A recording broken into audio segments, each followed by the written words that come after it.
some wires installed now. Should have probably not put the carb on just yet.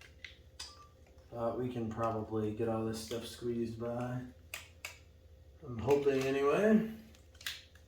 If not, we're gonna have to call an audible here.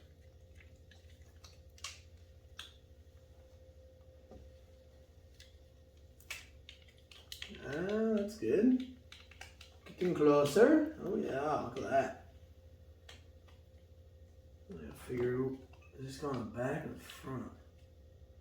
Let's remember why there's two. Come on, get in there. All right. And oh yeah. This wire that goes there. This comes up here. Go click, click. And this whole harness, kind of weird because you really got to kind of stretch the crap out of it. And this comes up. It's got to sneak around the corner. Come on, baby. There we go. There we go. And come on, honey. Come on. Hey, all right. So that goes there. This little harness, I think, just sneaks through the top, so we'll have to kind of fish that through after. You know, it's not a bad design. It's just a little bit tight. It'll give you a lot of room, but they're also trying to make the bike look good and not have wires everywhere, so it's a trade-off, I suppose. The biggest fear when I'm doing little wiring stuff like this is that I'm gonna put a wire somewhere where it's like completely out of whack, and then I have to take it off and run it completely, like take a bunch of wires off just to reroute the one wire that I messed up. But such is life, I suppose, when you're working on motorcycles. That's all in good spots. Okay. That's where it needs to be. And this fella, these both clip on this plastic harness. However, you need to remember where and how. Oh no, this one goes up here. Can't see a damn thing I'm doing.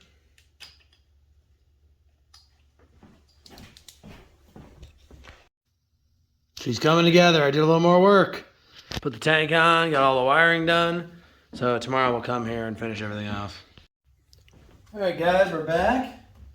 Right now we're actually doing all the fun parts. Air cleaner, exhaust, all the kind of stuff that makes the bike visually look different.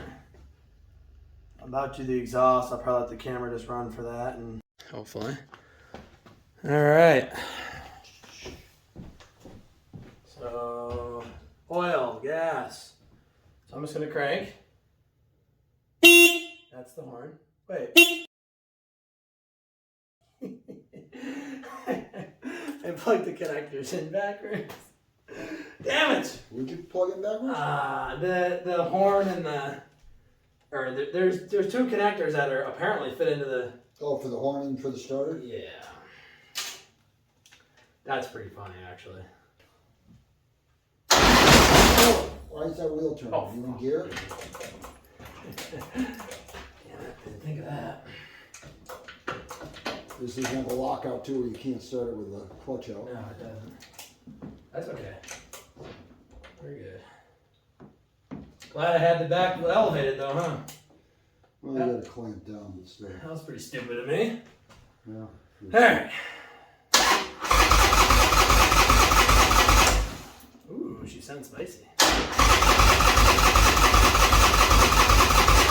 Does the pressure ever light go out when you're cranking? Or no? That's the engine light. Oh, this guy? Yeah. Probably not. I don't think so, Fitz. Yeah.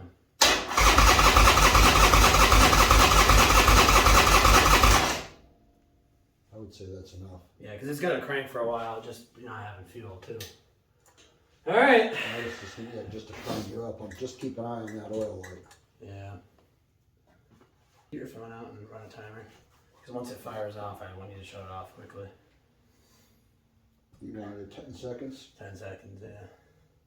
So you just gotta hit it right when it starts. I mean, obviously if we're a little bit off, it's probably fine, but you know, I want to be pretty close because they claim that's important. So.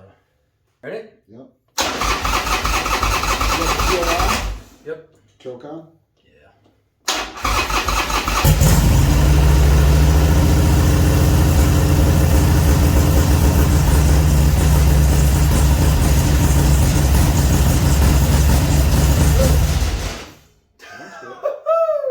Let's go! She sounds spicy. Let's go! It fired right up! It fired up quicker than the truck! Now, how many seconds the next round? 20. But we gotta wait until everything fully cools, so I don't know. So I'm gonna wait until this is just Give it a couple minutes. cool to touch, yeah. Fitz, my man. That sounds good. Let's go! That's freaking awesome. See how much oil level's at? Oil level's good enough for what we're doing. Oh, that's freaking awesome, Gan. Oh. The oil light did go out, right? Oh yeah, I was watching it. Well, folks, here she is, all complete. Just did the 1 mile ride. I got to do a two mile ride tomorrow when everything's cooled off. Their braking procedure is pretty interesting. It's 20 seconds, shut it off, or sorry, 10 seconds, shut it off, 20 seconds, shut it off, 30, 40, letting it get fully cool in between. So like touch the header, touch the heads. Then a 1 mile ride, let it fully cool off. So that'll take longer, of course. And then a 2 mile ride. So everything seems to be good so far. There's a bunch of assembly lube. So let's assume that that's all. I mean, anything green's assembly lube. So we're good there. Hopefully there's no leaks. I mean, we'll find out, right? It is what it is if there is. I did everything per the book, so hopefully we're good.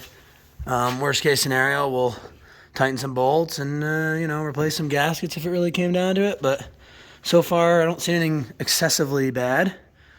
So I think we're in good shape. Nothing's dripping. Kind of rigged the breather up so it's in a decent spot. I think we're in good shape, friends. This thing it just sounds different. I don't want to start it up because I'm doing their proper heat cycling thing, but I'll audio it for you tomorrow once it's all done with the 2 mile break-in. It sounds a lot different. This exhaust is a cool note, but it's very, 2-in-1s really change the exhaust note. It's not that Harley sound anymore. It's like more of a hot rod sound, so I don't know if that really even makes sense, but it's just a different sound. All right, we'll go over that in a video. So anyway, super happy. Everything seems to be running good. There's no weird, engine noises that I can hear. So with that, guys, God bless America, and I'll see you on the next one. Thanks for watching.